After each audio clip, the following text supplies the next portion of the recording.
যদি ভুল ট্রেনে উঠেই পড়ো তবে সামনের স্টেশনে নেমে যাও, কারণ তোমার পথ যত দীর্ঘ হবে তোমার ফেরার পথ তত কঠিন হবে। সব শিক্ষা বইয়ের পাতা থেকে নয়, কিছু শিক্ষা পরিস্থিতি আর বাস্তবতা থেকে হয়।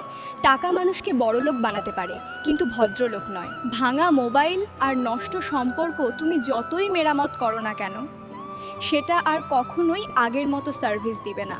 মিথ্যেবাদীরা এখন সবার প্রিয় হয়, আর সত্যবাদীরা হয় অপমানিত আর অবহেলিত। অপমানিত স্থানে কখনো দ্বিতীয়বার যাবেন না, কারণ যেখানে আপনার সম্মান নেই সেখানে আপনার না যাওয়াটাই ভালো। মিথ্যা তখনই জিতে যায় যখন সত্য বলা মানুষগুলো বোবা হয়ে যায়। চরিত্র আর ব্যবহারের যত্ন নিন। দামি পোশাক আর গাড়ি বাড়ির মালিক হলেও ভালো মানুষ হওয়া যায় না। কোনো কিছু না খেলে যেমন স্বাদ বোঝা যায় না, ঠিক তেমনি খারাপ সময় না এলে মানুষ চেনা যায় না। কষ্ট মানুষের সারা জীবন থাকে না, কিন্তু কষ্টের সময় মানুষ